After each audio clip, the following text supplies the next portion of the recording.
नमस्कार. नाट्य परिषद सांगलीच्या वाचनकट्ट्यावर आज मी मानसी गानू. डॉक्टर अरुणा ढेरे लिखित काळोख आणि पाणी या ललित लेखसंग्रहातला एक लेख मी वाचणार आहे. द्रौपदीचं मन पाकुळलं. महाभारतावरची लोककाव्ये शोधताना 2 आख्याने माझ्या हाती आली. तशीही गोंधळ्यांमध्ये आणि कीर्तनकारांमध्येही प्रचलित असणारी आख्याने आहेत. एक द्रौपदी स्वयंवराचे आख्यान आणि दुसरे जांभूळ आख्यान. या आख्यानांचे कर्तृत्व लोककलावंताच्या एका संचाकडे जाते. हा संच आहे देऊळगाव राजा या गावचा, बहुधा गोंधळ्यांचा संच. नागूजी विठ्ठल, नारू बापू, लक्ष्मण यादव, सखाराम बाळा, कमळू आणि भिकू. 1955 मध्ये 7व्यांदा छापली गेलेली या संचाची आख्याने त्यापूर्वी कधी रचली गेली असतील आणि मुळात त्यांच्या कथा किती दशके, किती शतके मौखिक परंपरेतून आल्या असतील ते मला माहीत नाही. त्याची तशी फार जरुरीही नाही. मला त्यांच्यापैकी जांभूळ आख्यानाने वेधून घेतले. त्यातही पुन्हा त्यातल्या पालुपदाने. कर्णाला पाहून द्रौपदीचं मन पाकुळलं, हे ते पालुपद. थेट साधे वाक्य, पण त्याचे क्रियापद पहा. पाघळलं, व्याकुळलं आणि पाकोळी झालं. इतक्या अर्थांना जाग आणणारा हा एकच शब्द. शिवाय त्याला स्वतःचीही एक स्वतंत्र अर्थवत्ता आहे. पाघळलं शब्दाला येणारी किंचित सैलपणाची जाणीव आणि स्वत्वही विरघळून चालले आहे असे जणू वाटायला लावणारा जरासा लघळ वास. व्याकुळलं शब्दाच्या तळाशी हलणारी करुणेची सावळी छटा आणि पाकोळी झालं म्हणताना वाटणारा थोडा स्वच्छंदी नाचरेपणा, हे सगळे टाळून पाकुळलं हे क्रियापद स्वतःचा एक मर्मस्पर्शी भाव व्यक्त करते आहे असे मला वाटते. आयुष्यातल्या सगळ्या सुंदर आणि ठाम निष्ठांच्या अवतीभोवती क्वचित, अगदी क्वचित हा भाव रेंगाळतो. कितीकदा त्याचे अस्तित्व जाणवेल न जाणवेल इतपतच असते, पण कधी कधी त्याचा स्पर्श कृतीला होतो. तो कधी ओठांच्या हालचालीत येतो, दृष्टीत ओझरता दिसतो, आवाजात उतरतो आणि कधी कधी असा कुठेच दृश्य होत नाही, तरी हृदयाशी लागून धपापतो. त्याला इतके दिवस शब्द नव्हता.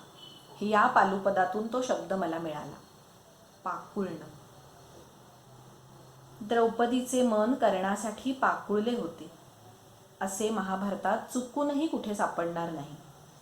उलट स्वतःच्या स्वयंवर मंडपात देखणा आणि धनुर्धर कर्ण समोर दिसत असतानाही तिने मी सूतपुत्राला वरणार नाही असा स्पष्ट उच्चार केला आणि बाह्यता दरिद्री ब्राह्मण दिसणाऱ्या अर्जुनाच्या गळ्यात आनंदाने माळ घातली. त्या काळात भिक्षेवर जगणाऱ्या पांडवांच्या घरात त्यांच्या पायगती जमिनीवर झोपण्यात तिला दुःख वाटले नाही. इतक्या सहजपणे द्रौपदी पांडवांच्या जीवनात मिसळून गेली की तिला वेगळी काढून पांडवांच्या आयुष्याची कल्पनाच करता येत नाही. धर्म, भीम आणि अर्जुन यांच्याशी तर सोडाच, पण नकुल सहदेवांशीही तिचे नाते फार हृद्य आणि कोवळे होते. तिने अगदी मरेपर्यंत त्यांच्या बरोबरीने आयुष्यातले सगळे चढउतार पार केले. त्यांच्यासाठी ती पुरुषार्थाची प्रेरणा होती. सदैव धगधगत्या अभिमानाची मूस होती. तिच्यापाशी त्यांच्या गुणांचा गौरव होता, त्यांच्या अवगुणांची ओळख होती. तिच्या त्यांच्या आयुष्याचा पीळ व्यासाने शेवटी जेव्हा सोडवला तेव्हाही प्रत्येक धागा त्यांना फार कळवळून तोडावा लागला आहे. शिवाय मानवी स्खलनाला, मूल्यांच्या संघर्षाला आणि विश्वाच्या संदर्भात प्रज्ञेच्या मर्यादेला व्यासाने कधीही लपवलेले नाही, झाकलेलेही नाही. धर्म, भीष्म, विदुर, अर्जुन आणि अगदी कृष्ण देखील. महापुरुष असला तरी याला अपवाद नाही. यातल्या प्रत्येकाच्या काही दुखऱ्या हळव्या जागा आहेत, काही दुबळे कोवळे भाग आहेत. व्यासाने कधी सूचकतेने तर कधी स्पष्टपणे ते उघड केले आहे. हीण असेल तर ते दडवण्याचा त्याचा प्रयत्न नाहीच. उलट त्या हीणाचे म्हणूनही व्यक्तित्वाच्या घडणीला काही देणे असते आणि ते प्रसंगानुसार भले किंवा बुरे ठरते, या सत्यावर त्याने नेमके बोट ठेवले आहे. द्रौपदीला देखील व्यासाने हाडामासाची स्त्री म्हणून जिवंत केले. तिचा जन्म अलौकिक आहे, पण देह पार्थिव सौंदर्याचा विलास आहे. तिच्या प्रमाणबद्ध बांध्याचे, कुरळ्या दाट केशसंभाराचे आणि नीलोत्पलासारख्या अंगगंधाचे वर्णन व्यास करतो. आणि ती सावळ्या सौंदर्याच्या दिमाखातली द्रौपदी दृष्टीपुढे अगदी जिवंत होते. तिच्याजवळ तिच्या तारुण्याचा एक स्वयंसिद्ध गौरव आहे. 5 पांडवांचे पत्नीपद तिने सहजपणे स्वीकारले आहे, पण तिने मनोमन अर्जुनावर अधिक प्रेम केले. याचा उच्चार व्यासाने धर्माच्या तोंडून महाभारताच्या अखेरच्या पर्वात फार सूक्ष्मपणे केला आहे. तिचे धर्माशी वादविवाद करणे, मयसभेत दुर्योधनाची फजिती पाहून अनुचित रीतीने हसणे, सुभद्रेशी विवाह करून आलेल्या अर्जुनाला तिचे टोचून बोलणे, व्यासाने यातले काहीही लपवलेले नाही. जर द्रौपदीचे मन कर्णावर गेले असते तर नक्कीच व्यासाने त्याचेही सूचन घडवले असते. प्रत्यक्ष नाही तरी अप्रत्यक्षपणे घडवले असते. कळेल न कळेल अशा रीतीने का होईना, पण या भावनेची एक हलकी छटा कुठेतरी नक्कीच उमटून गेली असते. मुळात महाभारतातले असे प्रसंग तरी किती की जिथे द्रौपदी आणि कर्ण एकत्र आले आहे. एक द्रौपदी स्वयंवराच्या वेळचा प्रसंग. त्यावेळी स्वयंवर मंडपात कर्ण आला होता तो द्रौपदीची इच्छा मनात धरूनच. त्याने धनुष्याला बाण जोडून नेम धरलाही होता.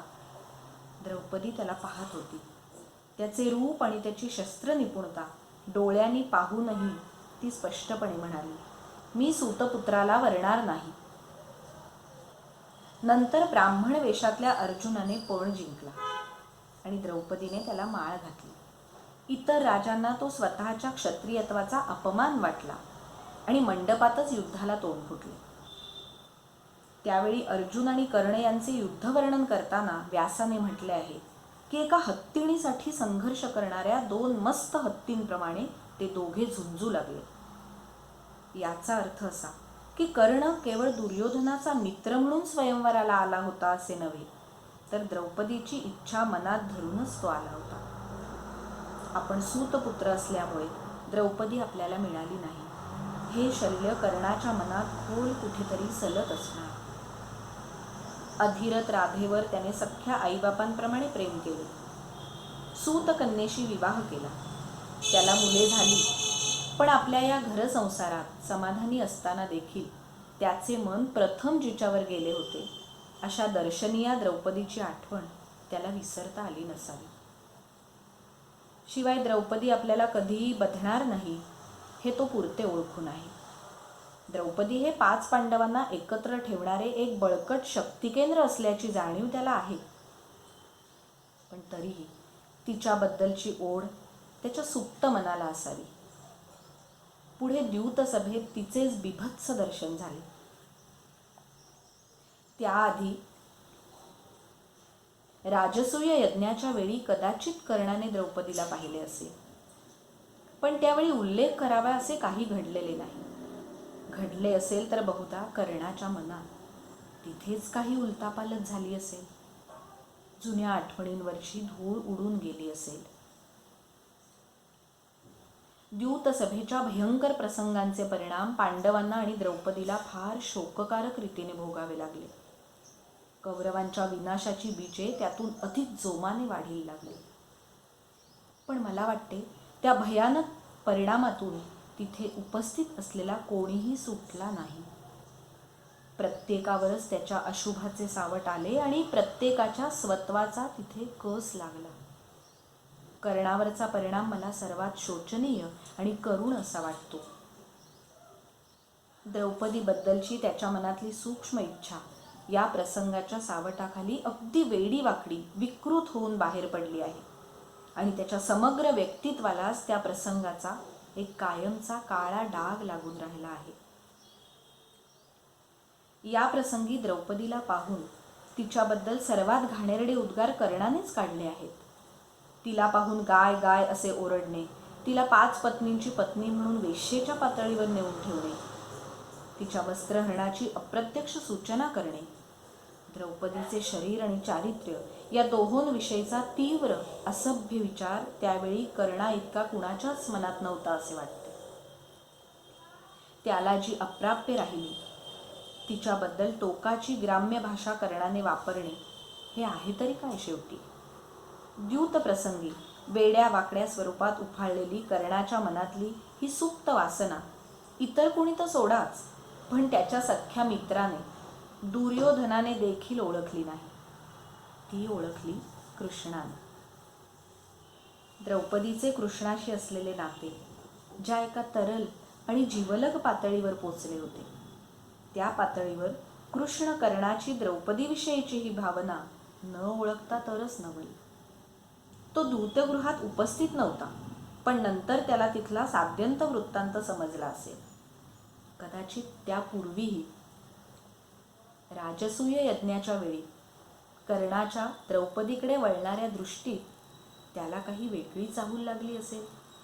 आणि यातले काहीच नसेल तर द्रौपदी स्वयंवराचा एकच प्रसंग अनुभवलेल्या आणि मानवी स्वभावाची अचूक जाण असणाऱ्या त्या विलक्षण पुरुषाने इतरांच्या मनाप्रमाणेच कर्णाचे मनही पुरते जाणले असेल. म्हणून तर भारतीय युद्धात कर्णाला पांडवांच्या बाजूला वळवण्याचा प्रयत्न करताना त्याने कर्णाला मोह घातला तो द्रौपदीचा. तू पांडव पक्षात ये, पहिला पांडव म्हणून तुला द्रौपदी मिळेल, कृष्ण म्हणाला. यात पांडवांशी एकनिष्ठ असलेल्या द्रौपदीचा सूक्ष्म अपमान जरी होता, तरी कृष्णाने पांडव हिताचा प्रयत्न करता करता कर्णाच्या द्रौपदीविषयक मनोभावनेचा, तिच्या दृढपणाचा आणि तिच्या सामर्थ्याचा अंदाजच घेतला असे मला वाटते. आणि इथे कर्ण जिंकला. द्यूतगृहातल्या पाशवी वातावरणात कमालीच्या असभ्यपणाचे जिचे दर्शन झाले, ती अंतर्मनातली वासना त्याने यावेळी निग्रहाने नियंत्रणात ठेवली. तिचा वापर त्याने कृष्णाला करू दिला नाही.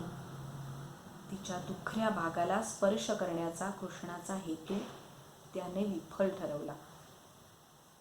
मला वाटते की त्याच क्षणी त्याच्या पराक्रमाच्या तुलनेने, त्याच्या मित्रनिष्ठेच्या तुलनेने आणि त्याच्या संपूर्ण जीवनधर्माच्या दृष्टीनेही द्रौपदी संबंधी त्याला वाटणाऱ्या आकर्षणाचे स्थान गौणपणाने निश्चित झाले. या क्षणापासून तो त्या भावनेच्या बेडीतून सुटला, मुक्त झाला. एक एकदा वाटते की कृष्णालाही हेच हवे होते का?